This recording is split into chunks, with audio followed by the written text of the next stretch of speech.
Perkenalkan, nama saya Yasunda Kumalimu, NIM 289235030, Prodi Manajemen, mata kuliah Manajemen Logistik. Oke, di sini saya akan menjelaskan tentang materi pentingnya informasi dalam logistik.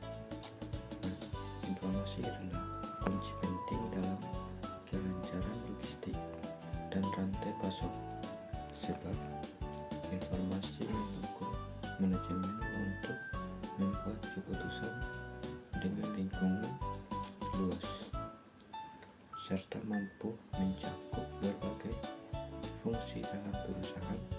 Seorang manajer bisa membuat strategi dan mempertimbangkan semua faktor yang mempengaruhi. Oke, di sini saya akan kedua, kerangka kerja teknologi informasi rantai pasok. Sistem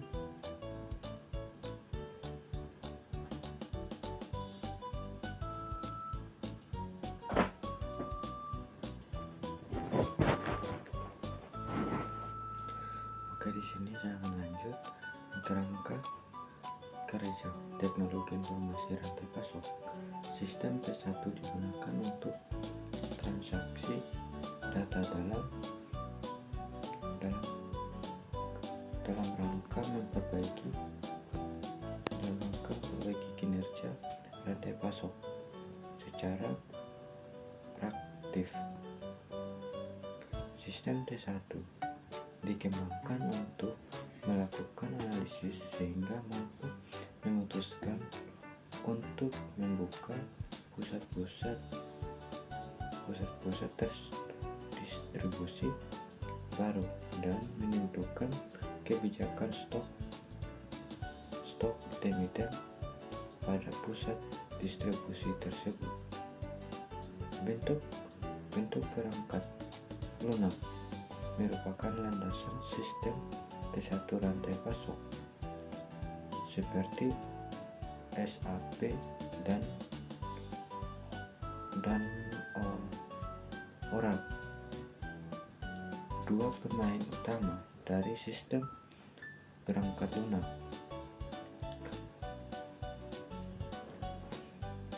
perusahaan yang dimaksud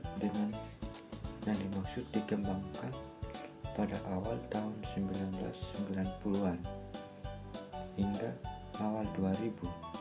Pada awal abad 21 semakin berkembang dan mengalami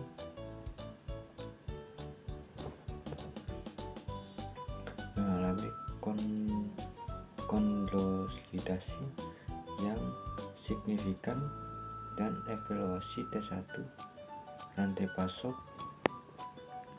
dilihat dalam konteks proses. Oke, lanjut di sini. Analisis konsumen dimulai dari menentukan produk apa yang laku di pasaran, berapa besaran pasaran, dan di mana saja penyebaran penjualannya. Analisis konsumen ini mempengaruhi strategi terhadap distribusi mix, yaitu sebagai berikut. Nah, di sini ada macam-macam besaran pasar yang mempengaruhi fasilitas produksi dan rencana produksi, bagaimana penjualan diperkirakan dengan peramalan penjualan sehingga dapat menentukan berapa banyak dan kapan barang diproduksi. Nah, yang kedua, besaran jumlah produksi dan perkiraan penjualan mempengaruhi jumlah inventor safety stock dan service level inventory yang paling optimal. Nah, yang ketiga, penyebaran lokasi penjualan mempengaruhi bagaimana sistem dan distribusi. Apakah membutuhkan distribution center, strategi konsolidasi atau break pertumbuhan backhaul dan moda transportasi yang digunakan. Nah, yang keempat, pertimbangan juga apakah fasilitas gudang distribution center dan modal transportasi harus dimiliki sendiri oleh perusahaan atau menyewa atau memakai jasa pihak lain. Oke, di sini ada beberapa faktor internal yang turut mempengaruhi, terkadang membatasi ruang gerakan dalam logistik, namun bukan menjadi penghalang lagi bagi perkembangan dunia logistik. Misalnya, yang pertama, peraturan pemerintah. Yang kedua, pengiriman barang ukuran besar di dalam kota dibatasi waktu dan durasinya. Maksudnya adalah untuk menghindari kemacetan dalam kota. Dan yang ketiga, perusahaan asing tidak dibolehkan memiliki aset atau pembatasan investasi asing untuk jenis gudang berbanding dan moda transportasi, sehingga perusahaan asing harus bekerja sama dengan perusahaan lokal. Nah, di sini perilaku masyarakat dan kondisi alam. Pada hari raya ada tradisi mudik yang mendorong penjualan beberapa jenis produk seperti obat-obatan yang dibutuhkan pemudik di sepanjang jalur mudik. Kenaikan penjualan berarti jumlah produksi harus naik, maka inventory naik dan inventory diarahkan mendekati lokasi yang dilalui pemudik. Oke, di sini langkah-langkah strategis manajemen risiko identifikasi, mengidentifikasi semua kemungkinan risiko yang mungkin timbul dan mendokumentasikannya dalam daftar risiko. Dan di sini beberapa teknik mengidentifikasi risiko. Nah, yang pertama, review dokumen, yaitu informasi identifikasi risiko melalui dokumen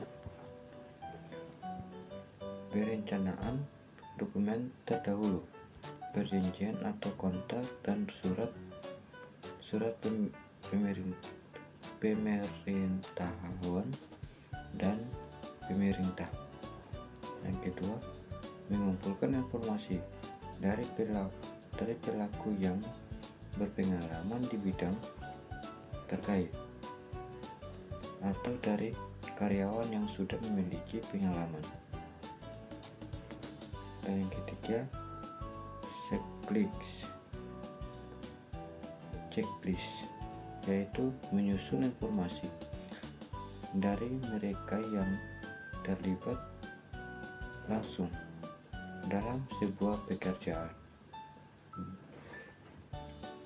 Oke, yang berikut asumsi, misalnya asumsi harga sebuah barang dengan menggunakan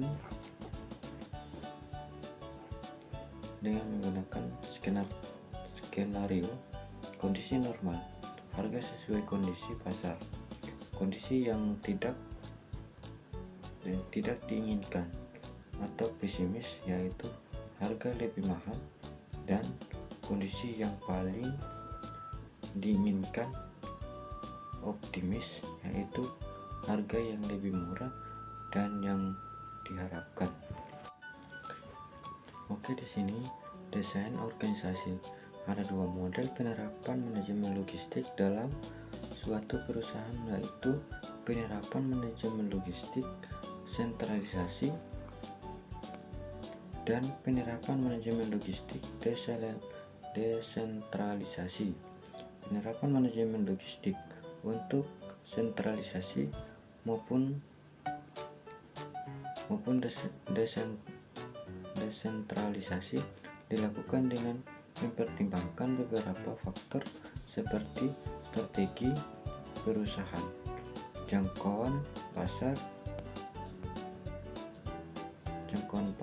kemampuan manajemen, dan sumber daya lainnya, manusia atau alam modal. Nah, yang pertama, manajemen logistik bersifat sentralisasi. Sentralisasi dalam struktur organisasi menggambarkan apakah seorang pimpinan akan memberikan wewenang yang baik atau tidak.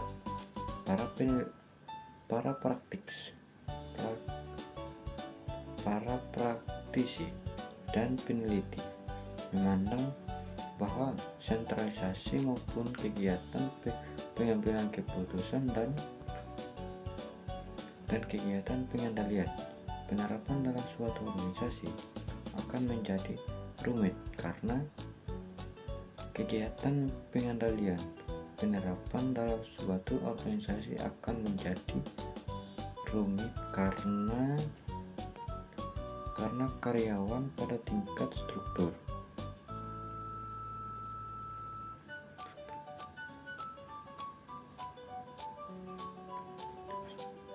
Organisasi yang sama sering mempunyai wewenang pengambilan keputusan yang berbeda. Sering terjadi pengambilan keputusan yang cukup bagus di suatu bagian organisasi, akan tetapi untuk bagian yang lain tidak dianggap bagus, justru dianggap tidak baik. Karyawan secara formal, mereka memiliki wewenang yang untuk mengambilkan keputusan, akan tetapi wewenang yang diberikan adalah wewenang yang semua hubungan antara sentralisasi dengan desain organisasi,